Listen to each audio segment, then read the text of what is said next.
कांतारा महिमा एपिसोड 9। एक सुंदर सा जंगल हुआ करता था और उस जंगल में कुछ परिवार रहते थे। उस जंगल में रहने वालों को अच्छे बुरे की समझ देने के लिए बुजुर्ग राघव चाचा रहते थे।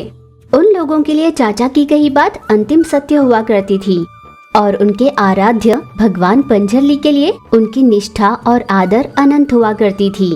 हर बरस भगवान का उत्सव बड़ी धूमधाम से करते थे।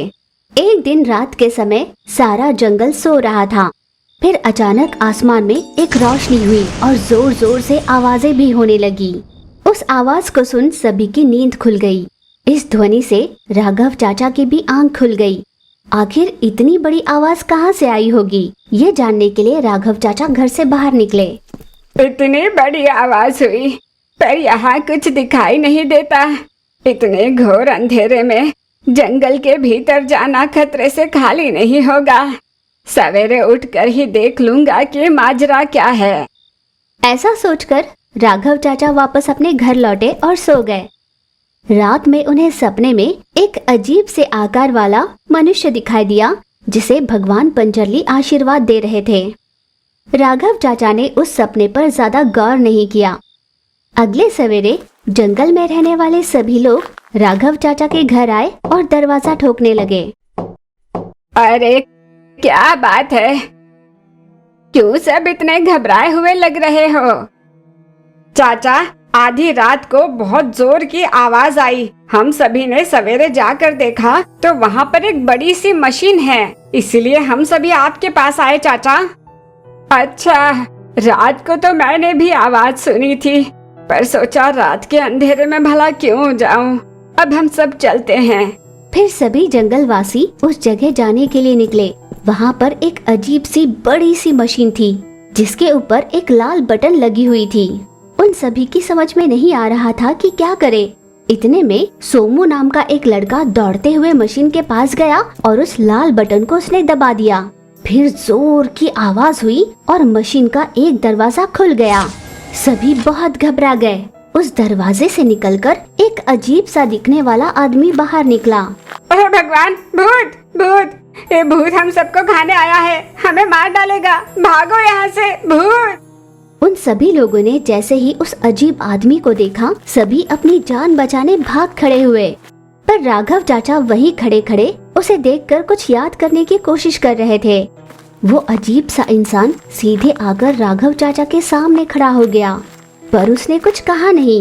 मुझे लगता है मैंने आपको देखा है कहीं, पर याद नहीं आ रहा। कौन हो तुम? राघव चाचा ने उससे कितने सवाल किए पर उस अजीब से इंसान ने एक का भी जवाब नहीं दिया। फिर सोमू भी वहाँ पर दौड़ कर आया। आप कौन हो? उस अजीब से इंसान ने कहा, पानी पानी। यूं उसने दो शब्द कहे तो राघव चाचा हक्के बक्के रह गए। घबराकर जो कृष्णा घर भागकर चला गया था वो पानी लेकर उसके पास आया। उस अजीब से दिखने वाले को पानी दिया। उस अजीब से दिखने वाले ने सारा पानी पी लिया। हाँ, अब बताओ तुम कौन हो, कहाँ से आए हो? मेरा नाम अवतार है। मैं इस ग्रह का रहने वाला नहीं हूँ। मैं अंतरिक्ष में यात्रा कर रहा था तो मेरी स्पेसशिप बिगड़ गई और मैं यहाँ आ गिरा। कुछ देर पहले मैंने तुमसे पूछा तो तुमने जवाब नहीं दिया। अब कैसे बोल पा रहे हो? जब कोई मुझे छू लेता है तब मैं उनकी भाषा सीख लेता हूँ, उनके मन की बात भी जान लेता हूँ। तभी तो सोमू के छूते ही मुझे आपकी भाषा आ गई। अच्छा, तो अब क्या करना चाहते हो? अपने ग्रह पर कैसे लौटोगे? मेरी स्पेसशिप ठीक होने में थोड़ा समय लगेगा। आपकी अनुमति हो तो मैं यहीं रहूंगा। मेरी वजह से आपको कोई तकलीफ नहीं होगी। अच्छा ठीक है, पर तुम्हारी वजह से जंगल में किसी को तकलीफ हो तो तुम्हें यहाँ से तुरंत चले जाना होगा। हाँ जरूर। सोमू कुछ फल लेकर अवतार के पास गया। अवतार जी, आपने सुबह से कुछ नहीं खाया, लो कुछ फल खा लो। तुम्हारा बहुत धन्यवाद सोमू। अगर तुमने मुझे नहीं छुआ होता तो ये सब मुझे कोई भूत मानते। मैं तुम्हारे लिए एक मैजिक करूँगा। देखो, तुम्हारे लाए फलों को तुम्हारी मनपसंद मिठाई में बदल दूंगा। अब्राकडाब्रा। अरे वाह, ये तो बहुत बढ़िया है। धीरे धीरे सोमू और अवतार में अच्छी दोस्ती हो गई। वे दोनों बहुत सारा समय साथ में बिताने लगे। एक दिन जंगल से सब्जी लाने के लिए कृष्णा निकला, पर चलते चलते अनजाने ही वो एक दलदल में फंस गया। बचाओ, कोई मुझे बचा लो, मैं गलती से दलदल में गिर गया, कोई मेरी जान बचाओ। बेचारा कृष्णा जोर जोर से आवाज लगा रहा था, पर किसी तक उसकी आवाज पहुंच नहीं रही थी। कोई भी उसकी मदद के लिए नहीं आ रहा था। पर सही समय पर अवतार वहां पर आ पहुंचा। कृष्णा, घबराओ मत, मेरा हाथ थामो। अवतार के कहने पर कृष्णा ने उसका हाथ थाम लिया। अवतार ने कृष्णा को दलदल से बाहर निकालकर उसकी जान बचाई। जब सभी को ये बात पता चली, सभी अवतार का आभार मानने लगे। राघव चाचा भी तुरंत अवतार के पास आए। अवतार, इस जंगल में रहने वाले सभी मेरे बच्चों के समान हैं। मेरे बच्चों की रक्षा तुमने की, तो आज से तुम भी मेरे बच्चे के समान ही हो। राघव चाचा भावुक हुए और अवतार को अपने गले से लगाया। अवतार एकदम से उदास हो गया। अवतार, क्या हुआ? अभी तो ठीक थे, एकदम से उदास क्यों हो गए? मैं आपसे कुछ कहना चाहता हूँ, जंगल में किसी से नहीं कहोगे। अच्छा ठीक है, नहीं बताएंगे, कहो तो। अभी जब आपने मुझे गले से लगाया, मुझे आपका भविष्य दिखाई दिया। हर साल जो आप भगवान पंजरली की पूजा करते हो, इस साल उस पूजा में इस पूरे जंगल में आग लगने वाली है। राघव चाचा बहुत दुखी हो गए। वो घर आए और इसी विषय में बहुत उदासी से सोचने लगे। पर इस एक कारण की वजह से अपने इष्ट देव की पूजा रोक दी जाए, ये भी वो नहीं चाहते थे। वो जरूर मनाएंगे, ऐसे चाचा ने ठान लिया। दूसरी ओर अवतार भी अपने मशीन को ठीक कर रहा था। देखते ही देखते भगवान पंजरली के उत्सव का समय आया। सभी जोरों शोरों से उत्साह से उस महोत्सव में शामिल होने के लिए तैयार थे। राघव चाचा भले ही मन में बहुत दुखी थे, पर दिखावे के लिए वो मुस्कुरा रहे थे। पर कुछ ही पलों बाद ना जाने कहां से पर पूरे जंगल में आग लग गई।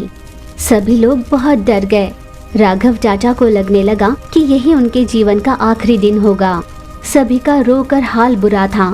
आग धीरे धीरे अपनी बाहें पसार रही थी। ठीक उसी समय अवतार अपने मशीन के साथ हवा में उड़ते हुए वहां पर आ पहुंचा। मशीन को पूरी तरह पानी से भरा और उस आग पर पानी छिड़ककर उसे बुझा दिया।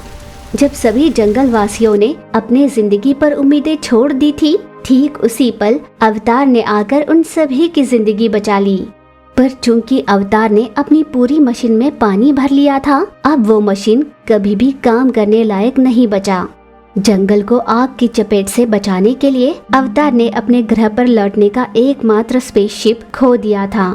अवतार, अगर सही समय पर तुमने आकर हमारी जान न बचाई होती तो आज ये जंगल वीरान हो चुका होता। लगता है भगवान पंजरली ने ही तुम्हें हमारी रक्षा के लिए बुलाया है। उस रात सपने में भगवान पंजरली जिसे आशीर्वाद दे रहे थे, वो अवतार तुम ही थे। राघव चाचा ने भगवान पंजरली से प्रार्थना की और वो प्रकट हो गए। प्रजाओं की रक्षा करने के लिए अवतार अपने परिवार से दूर हो गया। आज से अवतार तुम सभी में से एक होगा। भगवान पंजरली वहाँ से अदृश्य हो गए। उस दिन से जंगल में रहने वाले सभी ने अवतार को अपने ही परिवार का एक हिस्सा मान लिया और वे सभी खुशी से रहने लगे। अपनी 10 साल की बेटी कीर्ति, जो खटिए पर एक अनजान सी बीमारी से जूझ रही थी, उसके माता पिता वीर और सुजाता उसे देख चुपचाप आंसू बहा रहे थे। उन्हें यूं रोता हुआ दुखी देख कीर्ति बोली, माँ, बाबूजी, आप क्यों रो रहे हो? रोएंगे नहीं तो और क्या करेंगे बेटा। तुम्हें इतना लाड़ प्यार से पाला पोसा, जितनी हैसियत है उतने में पढ़ाकर किसी योग्य वर के हाथ तुम्हारा हाथ देकर जहाँ तुम्हारी विदाई करनी चाहिए थी, वही तुम हमें जहर देकर मारने के लिए कह रही हो। माँ, मुझे कौन सी बीमारी लगी कोई नहीं जानता। इसके इलाज में खेत को बेच डाला, जिससे भी कर्ज मिला ले लिया। अब आप दोनों के पास और कुछ भी तो नहीं बचा ना। बेटा, तुम्हारी जान बचाने के लिए हम खुद की जान भी दे दें। मैं जानती हूँ कि मुझे बचाने के लिए आप कितनी कोशिशें कर रहे हो, कितनों के आगे हाथ पैर जोड़ रहे हो, पर भगवान ने मेरी जीवन रेखा इतनी बड़ी नहीं लिखी कि मैं आप दोनों के साथ और जी पाऊं। उन्होंने आधे में ही मेरी रेखा खत्म कर दी, इसीलिए मैं आधे में ही आपको छोड़कर जा रही हूँ। भावुक होकर कीर्ति की आंखों में आंसू निकल आए। कीर्ति के ऐसा कहते ही वीर और सुजाता जोर से रो पड़े। उनके रोने की आवाज सुन पड़ोस में रहने वाली शारदा घबरा गई। हे भगवान, पड़ोस की सुजाता के घर से रोने की आवाज आ रही है। कहीं ऐसा तो नहीं कि बीमार कीर्ति चल बसी। हे भगवान, सुजाता को पहाड़ जितना दुख दिया है। ये सोचकर शारदा तुरंत ही उनके घर जा पहुंची। बिस्तर पर लेटी रोती हुई कीर्ति को जिंदा देखकर शारदा की जान में जान आई। शारदा को देख कीर्ति ने बोला, क्या हुआ मासी? माँ बाबूजी को इस तरह रोता हुआ सुनकर तुम्हें ये लगा ना कि मैं चल बसी, इसलिए दौड़कर मुझे देखने आई हो ना? अपने बहते आंसू को रोकने की कोशिश करती हुई शारदा ने सुजाता से कहा, वीर भैया, सुजाता क्यों रो रहे हो? अपने आंसू पोंछ लो। यूं तुम दोनों को रोता हुआ देखेगी तो कीर्ति पर क्या गुजरेगी? आपको इतना तो समझना होगा ना। हाँ मासी, इन्हें ऐसे समझाओ। मेरे जाने से मेरे साथ आपको तो दुख होगा ही, पर दुख के बिना जिंदगी भी तो नहीं होती ना, और मृत्यु के बिना जीवन भी नहीं। इस सत्य को जान लो बाबूजी। बेटा, हमें इतना ज्ञान कहाँ है? हमारी जिंदगी, हमारे घर की रोशनी, हमारा ज्ञान, हमारी खुशी सब तुम ही हो।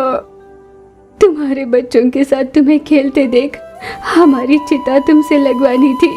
वहीं पर अपने हाथों से तुम्हें मारकर तुम्हारी चिता को आग लगाने का दुर्भाग्य पाया है। माँ, ये मेरा भाग्य होगा। मैं इस बीमारी को और नहीं सह पा रही माँ। मुझसे ये दर्द बर्दाश्त नहीं हो रहा। जैसा मैं कहती हूँ ऐसा करो माँ। यही मेरी आखिरी इच्छा है। कम से कम मरने से पहले मेरी एक ख्वाहिश पूरी हुई, इस खुशी से मर जाऊंगी। ये कहती हुई जब कीर्ति रो रही थी तब सुजाता और वीर का दर्द और भी दुगना हो गया। सुजाता को इस बात का दुख बहुत था, पर कीर्ति की आखिरी इच्छा के बारे में उसे कुछ नहीं पता था। इसलिए उसने वीर और सुजाता से कहा, वीर भैया, सुजाता अब रोना बंद करो और कीर्ति बिटिया की इच्छा को पूरा करो। उनके आखिरी पलों में उनकी इच्छा को पूरी करने पर ही तो मरने के बाद उन्हें मोक्ष मिलता है। वो सीधे भगवान के घर ही पहुंचते हैं। हाँ मासी, माँ बाबूजी को समझाओ। शारदा ने अनजाने में जो कह दिया था उसे सुनकर सुजाता और वीर और भी रो पड़े। वो किसी भी पल मर सकती थी। ऐसे में बेटी की आखिरी इच्छा उसके माता पिता क्यों पूरा नहीं कर रहे, ये बात शारदा की समझ में नहीं आई। वो हैरान होकर उन्हें देखती हुई बोली, सुजाता अब बस भी करो रोना। सबसे पहले कीर्ति की आखिरी इच्छा तो पूरी करो। पैसों की जरूरत हो तो बताना, मैं इंतजाम कर दूंगी। दीदी शारदा, कीर्ति की आखिरी इच्छा पूरी करने के लिए पैसों की नहीं, हिम्मत की जरूरत है।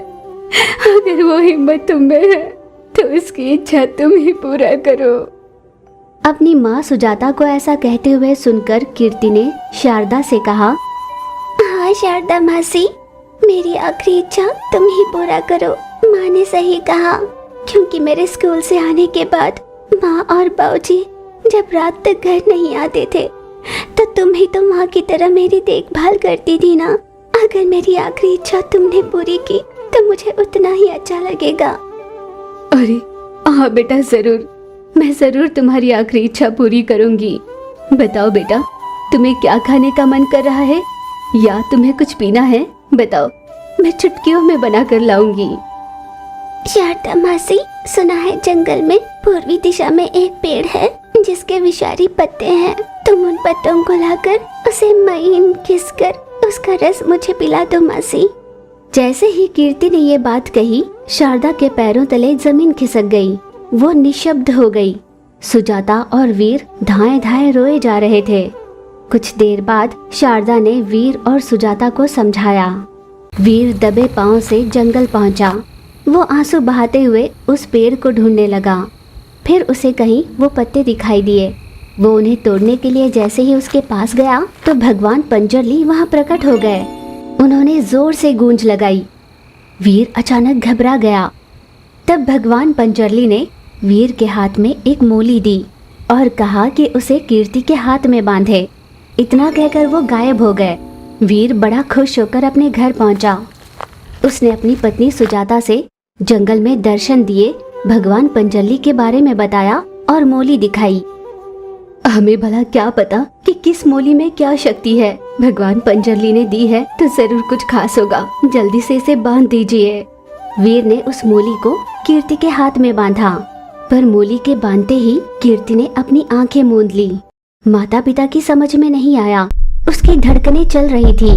बुलाने पर कीर्ति आवाज भी दे रही थी। कुछ देर बाद कीर्ति झट से बिस्तर से उठकर ऐसे बैठी जैसे उसे कोई बीमारी थी ही नहीं। उस दिन से उनकी खुशी का ठिकाना नहीं रहा। उन्होंने नित्य भगवान पंजरली की पूजा करनी शुरू की।